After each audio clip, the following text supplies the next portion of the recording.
preguntas? Sí, por favor. Si quieres te pasamos el micrófono. Sí, por favor. Nada más de una por una. Porque... Sí, tengo varias. Entre la primera es, comentan que ustedes tienen la capacidad de digitalización.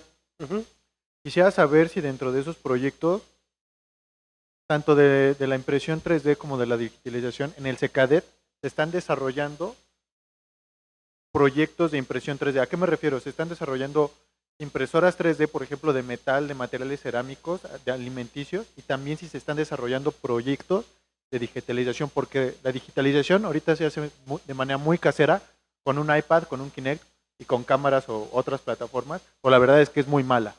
La verdad es que es muy mala. Entonces quisiera saber si se están desarrollando estos proyectos dentro del CECADET. Si sí, que me explicarían más o menos, o así, qué proyectos, y si no, ¿por qué?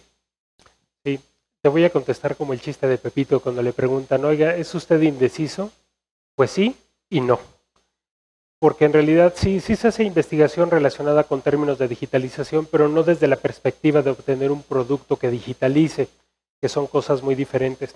Cuando mencionas que la digitalización se puede hacer con un iPad o con un Kinect, pero es mala, pues prácticamente, sin importar si es manufactura aditiva o técnicas de metrología, casi siempre cuando pretendes tener una mejor resolución de lo que quieres hacer, pues casi siempre le sumas un 0 en el orden de magnitud al costo de lo que quieres tener para herramienta, ¿no? O sea, lo que vas a obtener con una aplicación de 100 pesos por poner la cara en el iPad para poder hacer digitalización no se compara con escáneres de 1,5 millones de pesos, por ejemplo. Por supuesto que los intervalos de resolución son muy diferentes. Si en realidad se encuentra muy saturado el tema, particularmente no trabajamos con digitalización de luz. Nos interesan más los proyectos que están en el orden de la digitalización desde la perspectiva de tomografía. En aspectos de tomografía, y no sé si esa resolución te sea suficiente, pero podemos digitalizar con cortes de cada 500 nanómetros, ¿no? Es decir, si visualizamos que un cabello, para aquellos afortunados que todavía lo ostentan, el grueso de un cabello puede llegar a ser 121 micrómetros, ¿no? Si eso todavía visualizas que un micrómetro puede llegar a tener 1000 nanómetros y podemos hacerlo con 500 de esos nanómetros cada uno de los cortes. Sí, pero es un equipo que vale muchísimo dinero enfocado hacia los procesos de digitalización. Nos interesa más la aplicación. Es como una guerra un poquito tardía, intentar desarrollar hacia los temas que ya están muy explotados. La digitalización por luz es un tema muy explotado. Eso no significa que no se tengan áreas de oportunidad. Simple y sencillamente significa que la curva de aprendizaje puede llevarte más tiempo que llegar a la solución antes que los competidores que ya se encuentran en el mercado. Eso nos hace darle un poquito la vuelta al problema, y lo que sí no va a ser tu iPad, y te lo puedo asegurar, al menos en los siguientes 20 años, es que tengo un proceso de tomografía asociado, ¿no? al equipo. Entonces sí nos interesa esa parte de la digitalización. No nos interesa la parte de digitalización con luz. Bueno, referente a lo de las impresoras, ¿ustedes desarrollan impresoras? ¿Están desarrollando impresoras en el CECADET? Es muy interesante. No trabajamos particularmente con el desarrollo de impresoras, trabajamos con el desarrollo de materiales. Y algo que no debería yo de decirte es que en realidad las impresoras es lo de menos hoy en día, poniéndolo en plata pura. Es más importante cuando tienes el material y sabes cómo se comporta, y a partir de ahí desarrollas una impresora. El hacer un sistema de movimiento X, Y, Z es una tarea increíblemente trivial, es decir, algo que vaya izquierda, derecha, adelante, atrás, arriba y abajo. Es un proceso ampliamente solucionado, pero en realidad es que la dinámica de deposición del material es lo que define cómo se va a comportar. Entonces a nosotros nos interesa mucho más la dinámica de los procesos de deposición que particularmente el desarrollo de la máquina. Solamente como un tip, patentar una máquina te daría como muy poco impacto. Patentar el proceso te podría hacer dueño, como Stratasys lo hizo durante 20 años, de un proceso de deposición por hilo. Entonces sí trabajamos, pero desde el aspecto de encontrar materiales ad hoc para aplicaciones muy específicas, y esas sí no te las podría compartir, pero sí Sí trabajamos en ese sentido. Ok, otra duda que tengo es que, eh, al menos estando en la universidad, he notado que la gente no modela bien, aunque la gente, las personas, estudiantes universitarios, tienen acceso a software de modelado en 3D, eh, por varias razones, desconozco cuáles, pero el objetivo es que no modelan bien en los softwares. El CKDET ofrece cursos, por ejemplo, para modelar, para perfilar, para esos detalles de modelado, por ejemplo, en 3D para la impresión 3D, ofrece cursos o difusión. Sí, pero no abiertos. Por ejemplo, tenemos cursos muy específicos con instituciones dentro de la propia universidad que tienen acuerdos operativos con respecto a los equipos, es decir, tienen porcentaje de uso, en los cuales capacitamos. Tenemos un manual de uso interno, pero que por supuesto bajo solicitud específica, porque tiene un registro de propiedad intelectual, puede compartirse donde viene un cómo hacer el modelo para que verdaderamente se adapte a técnicas de manufactura aditiva. Aunque aquí hay una serie de discrepancias. Por concepto, la manufactura aditiva no debería demandar al diseño. Independientemente si yo soy bueno modelando o no, no debería de preocuparme en cómo voy a hacer la pieza. Y eso de alguna manera lo resuelven las máquinas que trabajan en procesos como el de la tina que platicábamos, ¿no? SLS o SLA, que son un par de tecnologías que no necesariamente requieren material de soporte. Entonces, yo pude haber generado una pieza mala desde la perspectiva de impresión, pero no va a tener problemas porque estas tecnologías no emplean material de soporte de manera directa. Si voy a trabajar en una tecnología por hilo y tengo un mal modelo generado, voy a consumir grandes cantidades de material de soporte y saco de perspectiva la relación de lo que puede llegar a costar, muy en el entendido de tiempo. Olvídate del costo económico, hablando de tiempo proceso puede salirse de proporción. Y sí tenemos cursos que orientan en ese sentido. Los hemos ofertado a facultades, estamos por cerrar el convenio para impartirlo como una materia optativa en Facultad de Ingeniería. El área de diseño industrial no se ha visto del todo interesado. Las razones preferiría no tocarlas en este momento. Pero sí, está abierta la posibilidad, aunque desde mi perspectiva al menos, y digo, tal vez pudiera llegar a ser compartida por mis colegas de mesa, la manufactura aditiva debería de convertirse en un proceso tan transparente que no importa si eres buen modelador, diagonal diseñador, debería de permitirte imprimir, y lo voy a decir con todo el cariño del mundo, las burradas que uno diseñe, debería de permitirte imprimirlas con total naturalidad, ¿no? Porque lo otro sería algo antinatura cuando el proceso de manufactura limita al diseño. Eso ya lo hemos vivido durante muchos años. No, hay que ser muy claros con esto. El hombre ya iba a la luna, ¿no? Ya habíamos hecho vehículos que viajaban a 300 kilómetros por hora y más. Ya habíamos hecho aviones supersónicos y la manufactura aditiva no figuraba en nuestro esquema de producción. Entonces, sí, debe de haber un nuevo panorama desde la perspectiva de facilidad de generación de formas. Entonces, como que cuando necesitas enseñarle a alguien a modelar para una tecnología en específico, vas un poquito en sentido contrario con el paradigma de, entonces, ¿qué pasó con construye lo que quieras, como tú quieras, ¿no? Independientemente de si está bien o está mal, ¿no? Incluso si la geometría está cerrada o no está cerrada, incluso si muchos otros factores pudieran estar de por medio, la idea es como llegar a un punto de transparencia, ¿no? No importa si yo envié 80 errores ortográficos en un mensaje de texto, lo puedo enviar, ¿no? Y ese debería de ser como el punto ideal de la tecnología. Bueno, respecto a la parte de que me mencionabas acerca de cerrar el convenio con la Facultad de Ingeniería, ¿es para todas las carreras o solamente para la DIMEI, para unas carreras? Particularmente está abierto a la DIMEI, aunque por supuesto al ser una materia optativa de módulo terminal, prácticamente puede llevarla cualquiera de las ingenierías. Bueno, el detalle es que, por ejemplo, ya en Estados Unidos hay niños que modelan e imprimen. O sea, nosotros lo estamos viendo a nivel universitario, pero en otras regiones del mundo ya es algo que nosotros ponemos a niños de 7, 8 años. Ajá, y mira, ahí podremos tener puntos encontrados, pero a ver, es como decir que entonces si yo pongo a manejar a niños de 7 años, entonces voy a tener mejores conductores a los 18. no necesariamente ocurre ese proceso. Puedes tener gente con mayor habilidad al volante, que son cosas muy diferentes a tener mejores conductores. No sé si alcanzo a explicarme, porque pues yo como niño se me puede ocurrir un cubo o un Sí. cilindro o una esfera. Por ejemplo, respecto a eso, tengo un ejemplo. En Estados Unidos, un software acerca de simulación en química se le regaló a una escuela privada y pusieron a los niños de 10, 11 años a que jugaran con el software y descubrieron un nuevo material. A la hora de que se volvió a hacer la simulación, así como el niño la había creado, el patrón daba de manera correcta y el material podía ser fabricado. Entonces, uno podría decir es que estaban jugando los niños, pero pues así se descubrió un nuevo material que podría ser Sí, sintetizado. aunque el material no ha logrado sintetizarse y el material sigue sin existir, o sea, existe como un modelo. Ahí la parte discutible en ese sentido, digo, y no estoy en contra de que se imparta desde niveles básicos, de hecho, sé que incluso secundarias técnicas en el estado de Campeche tienen un convenio con la compañía que produce la mayor cantidad de máquinas por extrusión de hilo y tienen máquinas colocadas a nivel secundaria.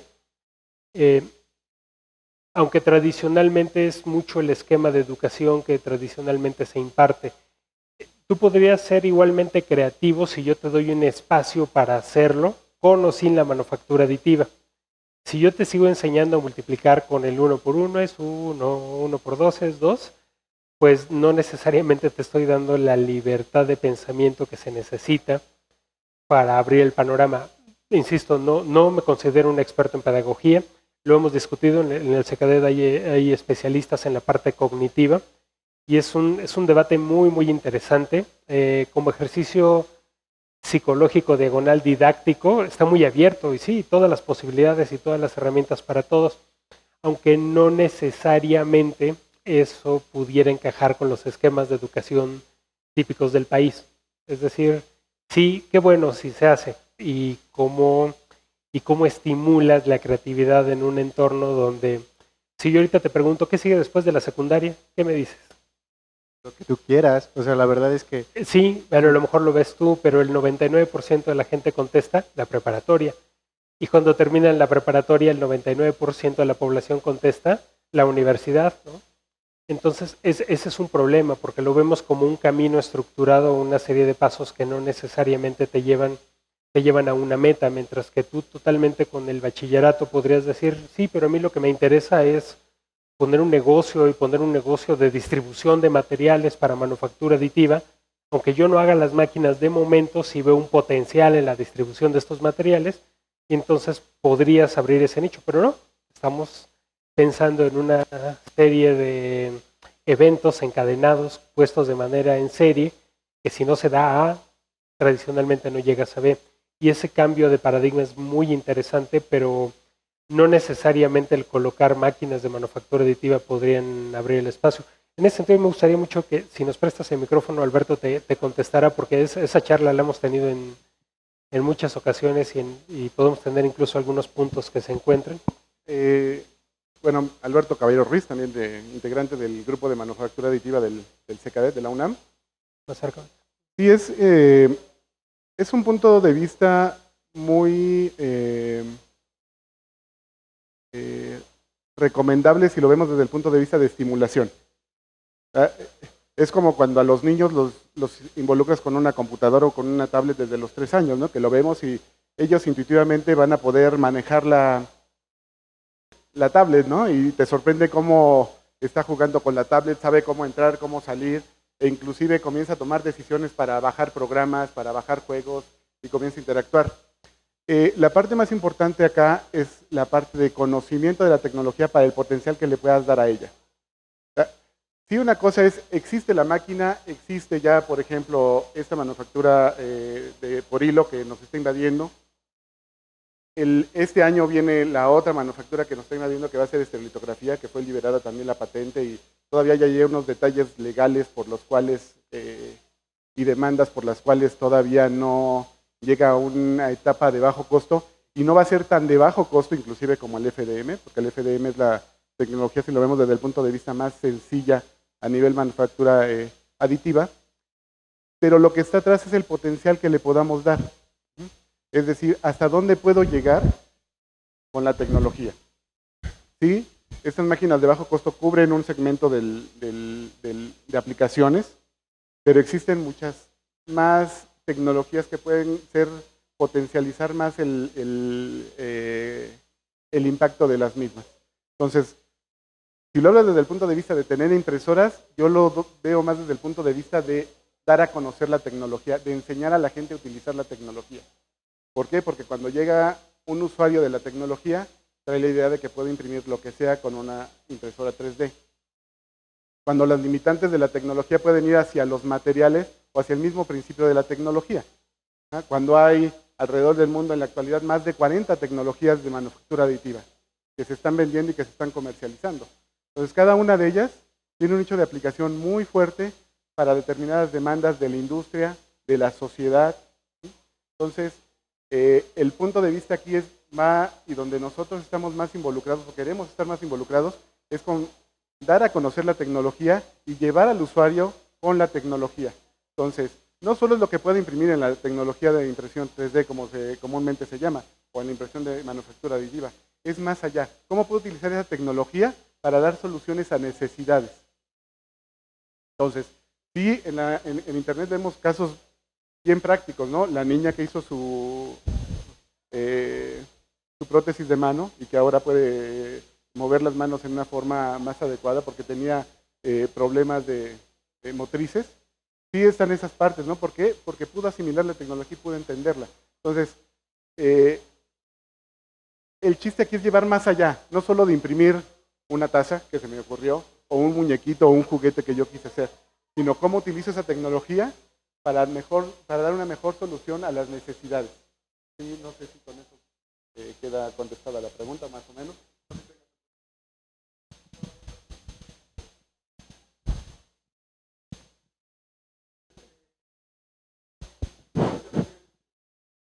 Bueno. ¿Sí se oye? Buenas tardes. Yara Almanza, solamente para complementar un poco los comentarios. Me parece que de pronto podemos pensar que el 3D es la panacea, ¿no? Tenemos la impresora ahí y ahora ¿qué hacemos? Me parece que lo que primero que tenemos que entender son los procesos, ya sea de ingeniería, de diseño, de química, de salud, que queremos atacar, como dice el doctor Caballero, encontrar una solución. De pronto en el laboratorio tenemos estudiantes de, quiero imprimir, y ya tengo aquí mi diseño y quiero imprimir. Pero ¿por qué esta tecnología y no las otras convencionales?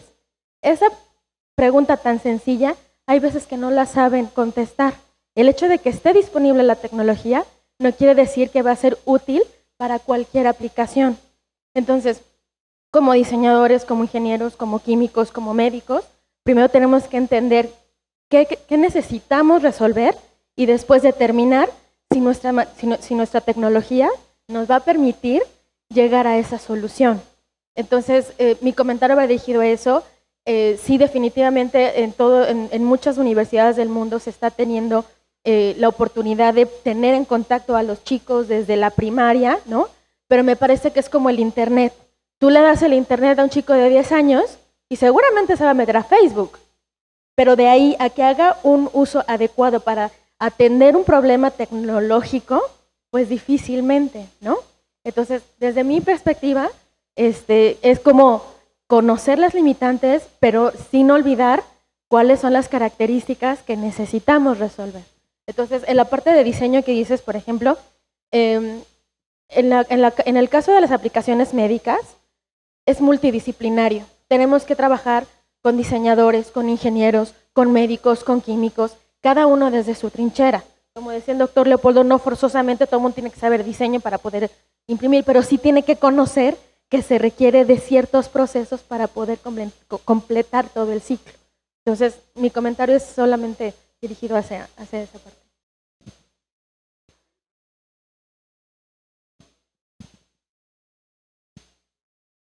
Hola. Nada más quiero complementar un poquito, digamos, la pregunta inicial. Por un lado, estoy muy de acuerdo con todo el esquema de pensamiento que trae el centro. Sin embargo, como usuario, también veo cierto tipo de restricciones cognitivas por parte de muchos de los usuarios. A mí me ha tocado trabajar en equipos multidisciplinarios y, bueno, a mí me encanta, pero lo que ocurre es que los conocimientos que yo tengo no necesariamente son los que comparten nuestros compañeros. Entonces, cuando se habla de impresión 3D y en especialmente de FDM, que es la tecnología o material de deposición fundido como la maquinita de acá, que son las más convencionales, yo sí abogaría por ese pequeño gran puente que existe entre justamente el usuario muy calificado y el usuario emocionado por esas nuevas tecnologías. Y creo que sí debe de existir este puente donde va a haber gente que va a hacer burradas y la va a regar y va a hacer productos inservibles para justamente llegar a ese punto de conocimiento en el cual se puede obtener ese grado de eficiencia en diseño que a mí me encanta. Yo veo un panorama grandísimo dentro de las impresoras 3D. Sí va a haber un cambio de ideología, no solamente objetual, sino morfológica y simbólica con respecto a la producción, pero eso va a tardar un tiempo. Ahorita, de bien a bien, regresando un poquito a lo que comentabas de modeladores, quizá ya los conozcas, pero hay muchas empresas que están desarrollando justamente software para hacer modelado rápido, que igual no es tan eficiente como un CAD, como CATIA, que está hecho para hacer aviones, pero, por ejemplo, a mí me parece que una empresa que se llama Autodesk son unos visionarios. Ellos tienen una línea de productos gratuitos. No. Bueno, sí, tienen muchos, pero tienen muchas plataformas gratuitas para hacer modelado tridimensional, que se llama 1, 2, 3D. Unas son para modelado, casi tienes una plastilina digital y lo mueves. En otra, a partir de, tal cual como te enseñan a dibujar en las academias, que un cuerpo es la conjunción de cilindros y esferas, al igual cualquier objeto es una conjunción de elementos muy simples. Entonces, quizá para mí ese es uno de los puentes que tienen que ver con la conformación de un conocimiento alrededor de esta tecnología. Este tipo de empresas como Autodesk, seguramente hay otras, muchas empresas que están otorgando softwares para iPads, para smartphones, para computadoras, y te dan esa oportunidad, más allá de conocer programas que para muchos pueden ser complicados, y que pues como toda herramienta, ¿no? Como bien lo decía el doctor, tú puedes tener la computadora más fregona y hacer cochinadas, o tener una computadora mediana y hacer algo bueno. Pero bueno, básicamente ese es mi comentario. Creo que aquí quería. Hola, bueno, pues yo solo quería hacer un pequeño comentario, ¿no? Acerca de la visión futurista que tenía el director de 3D Systems en aquella conferencia a la que tuve la oportunidad de asistir. Y entonces, él comentaba, ¿no? Acerca de cómo en un futuro se prevé que sean las compras, ¿no? Decía, ahorita, por ejemplo, como vemos el modelo de producción, hay un objeto que se pone en el mercado, tú lo adquieres y lo compras, pero en el futuro tú vas a poder personalizarlo, ¿no? La onda de la impresión 3D o la aplicación que se le ve en un futuro en una cosa comercial, pues es esa, ¿no? El agarrar y decir, bueno, tengo este objeto, o qué pasa con la casa que se está haciendo en Holanda, ¿no? Que también es un proyecto para modificar, ¿no? Que tú dices, bueno, yo le voy a modificar las medidas, las cotas, le voy a poner más alta, le voy a poner unas lámparas diferentes, en fin. Bueno, está ese punto, ¿no? Y el discurso era muy interesante porque decía, no es necesario, como bien dices, que todo el mundo tenga una impresora en su casa, porque es ridículo, ¿no? También para imprimir, yo también voy al centro de copiado o cualquier otro lugar.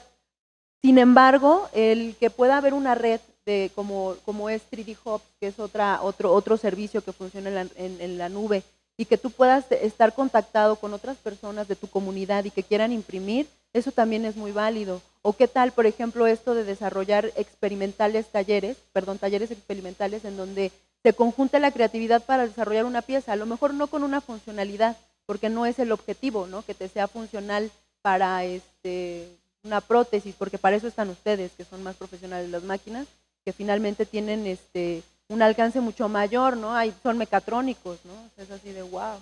Pues ese era mi punto. No sé ustedes si está mal 3D Systems. Sí. Bueno, a mí me dio mucho gusto oír las reflexiones de ustedes sobre esta situación de la herramienta, ¿no? Yo creo que uno de los grandes problemas de la tecnología que está pasando hoy es que se nos olvida que la herramienta sirve para hacer algo y que si hay un objetivo que tienes que cumplir, la herramienta sirve. No hay herramientas ni buenas ni malas, ni tecnologías buenas ni malas, ¿no? La fisión nuclear sirvió para hacer una bomba atómica y sirve también para generar electricidad. Y creo que en toda esta situación de modelados, yo te lo digo desde el punto de vista, por ejemplo, de la arquitectura, de tener experiencia dando clases y todo, el gran problema que veo es que se nos está olvidando que más que aprender un software, que más que conocer un hardware, que sí es importante, en la base de todo esto está la geometría. Y que si no sabemos geometría o no sabemos procesos creativos o no sabemos procesos lógicos de razonamiento que están atrás de todo esto, pues ahí está la máquina, o sea, podremos hacer monitos como estos, con software de 3D, de Autodesk, como dices, ¿no? Pero que están regulados con una serie de algoritmos que tienen un límite y que pues un niño está a todo dar, ¿no? Pero que si tú quieres llegar al siguiente paso, que es un proceso de creatividad, de veras proponer algo nuevo, lo primero que tenemos que conocer son el sustrato, que es la geometría y muchas cosas más, ¿no? Yo entiendo muy bien tu punto, ¿no? Siempre el desarrollar algo para que tenga una funcionalidad. Sin embargo, en este sentido no es que el objeto tenga algo funcional, sino lo que tú aprendiste, el aprendizaje, eso es lo importante, ¿no? Lo que se está cumpliendo aquí. En ese taller, por ejemplo, a lo mejor no sé, yo lo visualizo así, están chavitos, ¿no? Son niños los que están ahí y están teniendo contacto con algo que no está a la vuelta de tu casa, ¿no? Entonces eso yo también lo aplaudo. A lo mejor sí tienes razón, porque lo veía yo con un amigo allá en Nueva York y le decía, oye, es que tu hijo lee muchísimo, ¿no? Y era un niño que se sentaba y leía bastante. Me dice, sí, eso es lo que me gusta, que él tiene un conocimiento de todo, ¿no? Para poder desarrollar después esto con tecnología. Y eso es a lo que voy. No está peleado el hecho de que tú tengas un conocimiento previo, pero también hay conocimiento que se aprende autodidacta y que tú vas creando paso a paso. Y yo creo que de eso, a lo mejor ahí viene la desinformación, ¿no? Que yo quisiera que mejor los doctores contestaran esa pregunta, pero yo lo veo como una manera de poder desarrollar conocimiento. Gracias.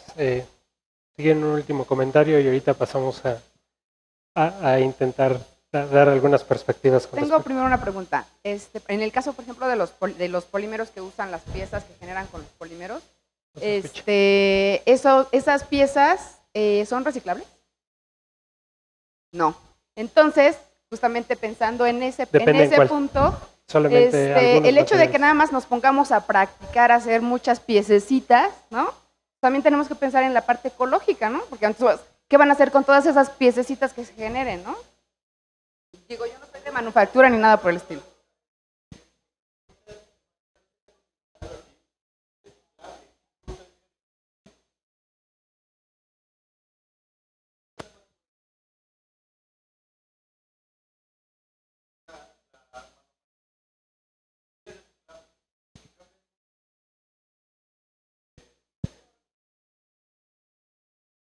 Solamente la de resinas no lo es. A ver.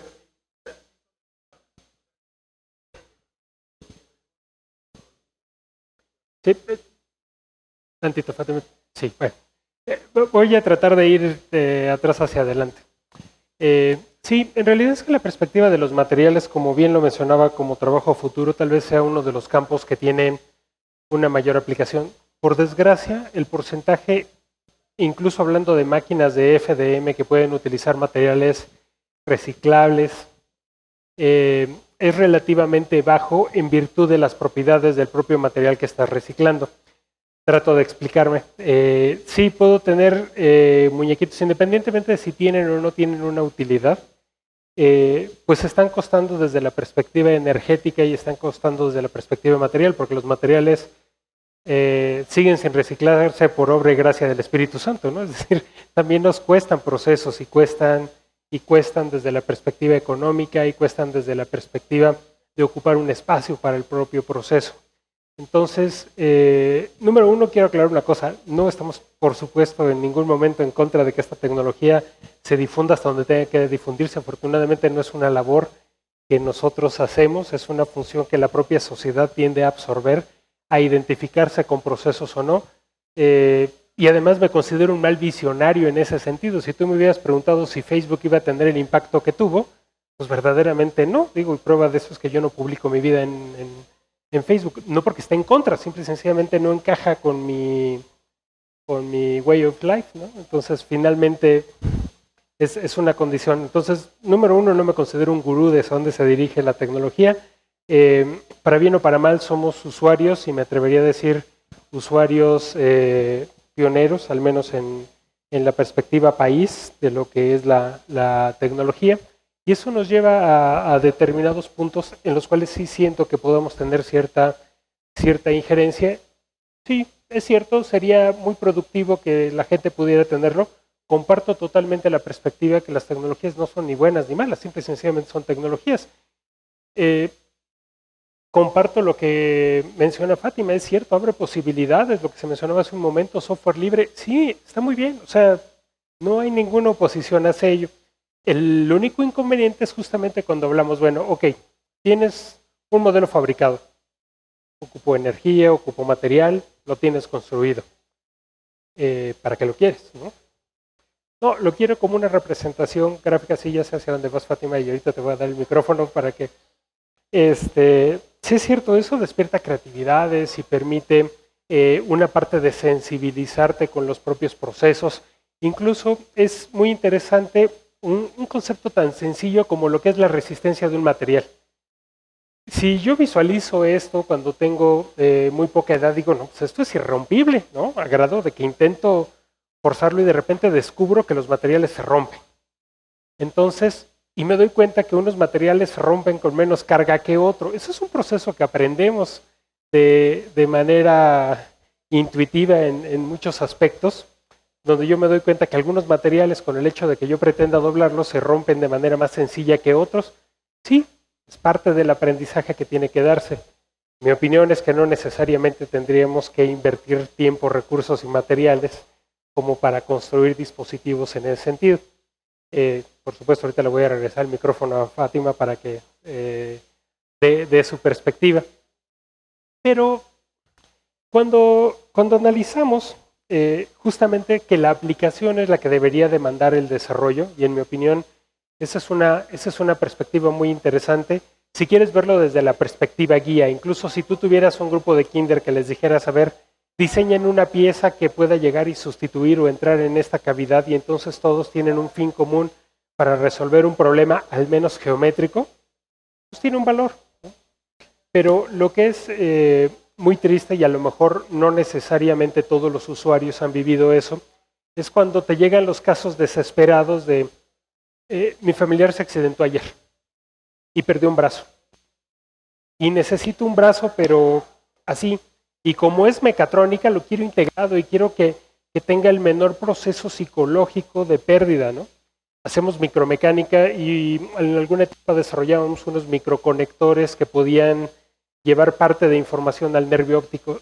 ¿No sabes el drama que verdaderamente se vive desde la perspectiva de investigación?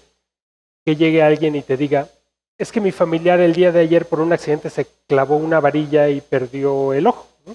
Quiero un ojo. Sí, bueno, nos da muchísima pena, pero no tengo un cajón lleno de ojos, ¿no? Donde puedo sustituir el problema. Eso lo coloco, por supuesto, tal vez en otro espectro y en uno de los extremos de las posibilidades, porque finalmente ese es el tipo de cosas que no deben de ocurrir. Todo lo demás me parece increíblemente respetable, totalmente libre, y al final yo creo que ni una postura ni la otra van a definir hacia dónde va la tecnología. Serán los propios usuarios, la propia demanda, los que finalmente pueden llegar a marcar, pero sí es como muy triste cuando finalmente se te rompe una pieza, y ya llevándolo a un terreno más mundano, y dices, no hay problema, ahorita la imprimo y tengo otra, pero resulta ser que tu material no tiene las propiedades del material original, y entonces pues tampoco te funciona. Y esa parte sí es muy triste, ¿no? Porque entonces hay ese es el aspecto de desinformación al que nos referimos, cuando el usuario cree que porque se compró una impresora sin importar lo que pudo haber costado, y siente que con eso puede llegar a resolver una serie de problemas que finalmente no ocurre. Está bien, como un proceso de experimentación que, bueno, mi opinión es que somos un país que podríamos estar experimentando en cultivo, en problemas de alimentación, en problemas de enseñanza. Hay hambre, el porcentaje de personas que pueden tener acceso a esta tecnología, proporcionalmente hablando de la población, tenemos una problemática un poquito más apremiante en otros sentidos, ¿no? Tenemos un país con desigualdades sociales increíblemente amplias, y el problema es que esta desigualdad social tradicionalmente está asociada a negación al acceso a la información. Las tecnologías yo creo que no deben de ser exclusivas, pero sí deben de ser como muy planificadas. Cuando estaba realizando el doctorado, que fue una persona rusa quien tuvo bien, tenía una frase que me parecía muy interesante. En aquel entonces debo de reconocer que no la comprendía tan bien, cuando decía, es que cuando somos pobres debemos de invertir en caro porque no tenemos posibilidad de tirar el dinero a la basura. Yo decía, ¿qué postura tan extraña, ¿no? Pues al contrario, yo procuro ahorrar en todo momento. Sí, pero después como que lo entiendes mejor y ellos preferían comprarse un muy buen reloj que les fuera a durar 20 o 30 años e incluso pudieran heredar su reloj y no comprarse un reloj de X cantidad de dólares que iba a dejar de funcionar dentro de muy poco tiempo y se iba a la basura y después tendrían que comprar otro y si no funcionaba ese otro, pues tendrían que comprar otro. Son posturas muy diferentes desde el cómo abordar las cosas. Mi opinión es que plagar el mercado de máquinas de bajo costo, sin defender a las máquinas de alto costo, porque me opongo totalmente a los precios exorbitantes que pueden llegar a tener estos equipos, sí debe haber como un punto de balance donde si vas a mandar a imprimir desde la perspectiva energética y costo de material, te cuesta lo mismo hacer una pieza que esté distorsionada a 2 milímetros y no va a encajar donde la necesitas, que hacer una pieza que verdaderamente tenga una tolerancia de 100 micras y deba de entrar en el lugar donde se necesita. Entonces ese proceso de experimentación se hace mucho más apegado a lo que debe de resolver. Sí alcanzo a transmitirte esto. Si antes imprimías y las líneas pues no parecían rectas, sino se veían totalmente curvas, pues el día de hoy cuesta lo mismo imprimir una impresión chafa que una impresión buena, ¿no? Entonces, ese sentido es, creo yo, el que no debemos de perder de vista. Me gustaría darle la palabra a Alberto, que creo que ya no desde hace un rato, y me comprometo, Fátima, que ahorita te paso el micrófono. Regresa conmigo el micrófono. Aquí la parte no es con la difusión de la tecnología. Yo creo que no es que estemos en contra con nuestros comentarios de que la tecnología se difunda.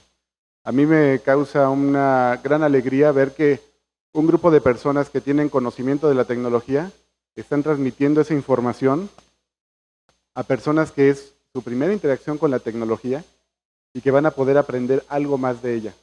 ¿Sí? Entonces, la preocupación de nosotros como centro y como grupo va muy enfocada a cómo diseminamos la tecnología.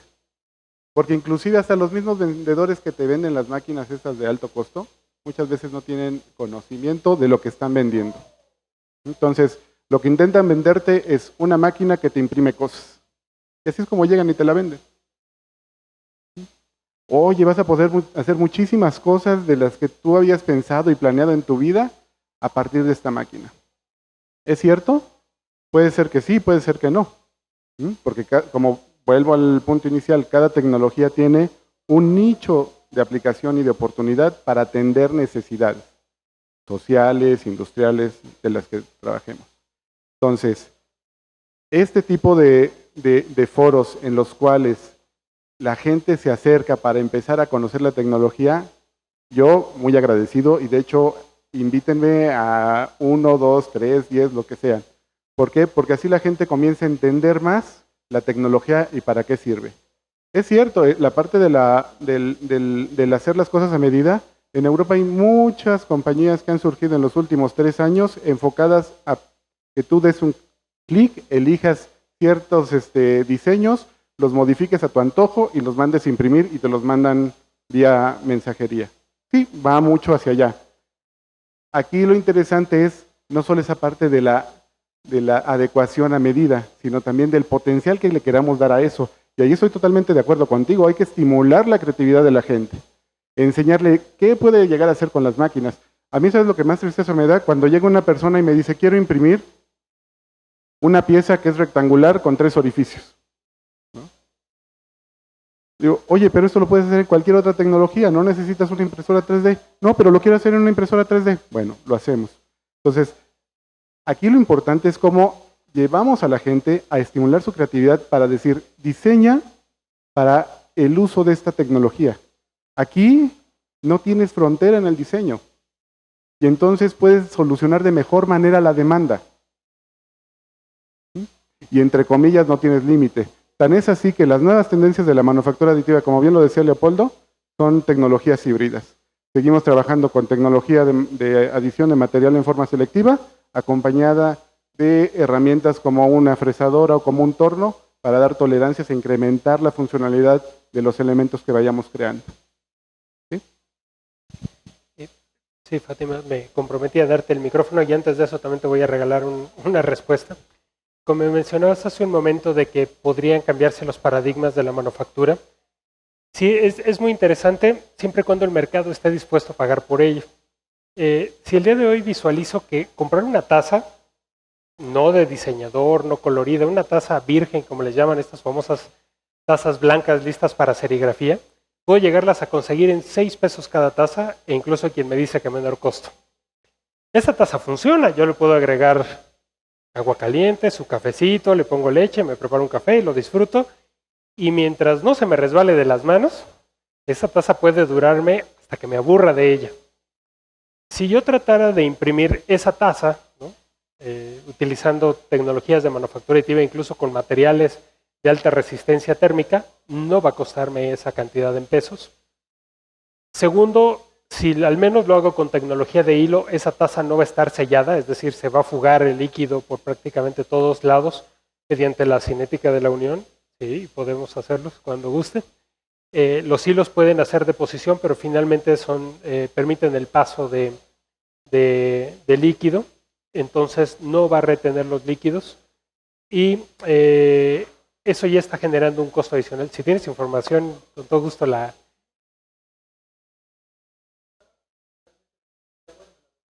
Ah, sí, ¿la dejaste ahí?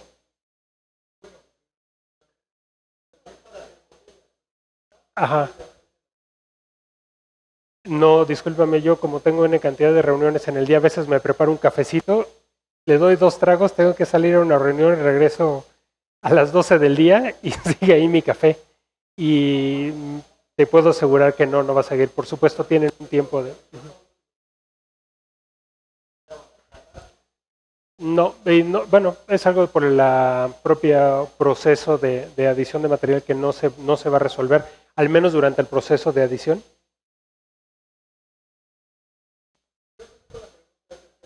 Ajá.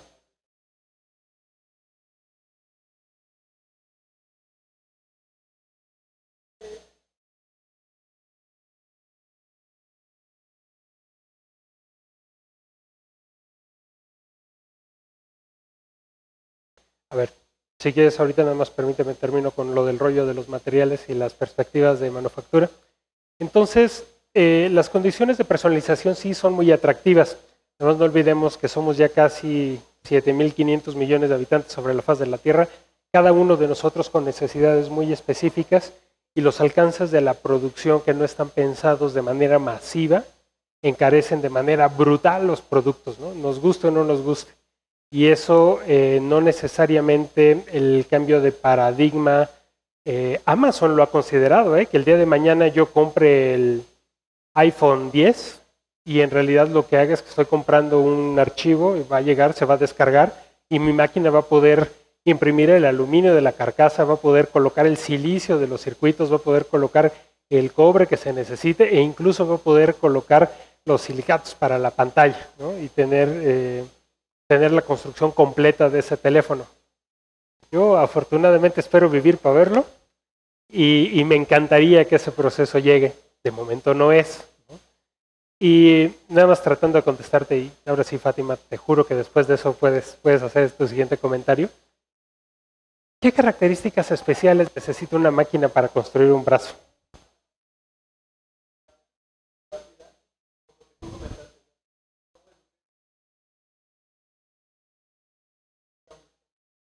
Uh-huh.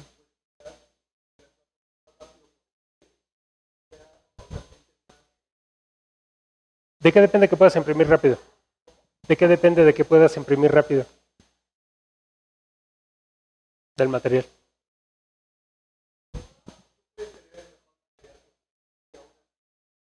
No. No, en realidad es que eso funciona porque Las máquinas incluso de hilo no son más rápidas porque si fueran más rápidas no da tiempo a que el material se una la capa que estás depositando con la capa de abajo. Si tú tienes materiales que pudieran tener una cinemática de reacción más rápida, podrías imprimir a mucho mayores velocidades de las que actualmente se imprime, suponiendo que fuera a ser una máquina de hilo la que estamos comentando. Las máquinas por polvo son máquinas relativamente lentas por la cantidad de capas, por la resolución que se llega a tener, y depende directamente de los materiales, y es un tema que está ampliamente justificado tanto en la literatura como en la experiencia en la operación de los equipos. Velocidad es igual a relación de adición que puede llegar a tener un material entre una capa y otra. Comprobado, no hay otro camino. El problema no es la dinámica de la máquina, o sea, hacer máquinas más rápidas no es un problema. De hecho, trabajamos, o al ver las velocidades de nuestras máquinas, que son de alguna manera estado del arte desde la perspectiva de deposición, te dan risa con respecto a las velocidades que puedes alcanzar en máquinas por mecanizado. Y podrías copiar esos mismos sistemas y tenerlos ahí colocados y trabajar al menos un orden de magnitud más rápido, pero el material no te lo permite.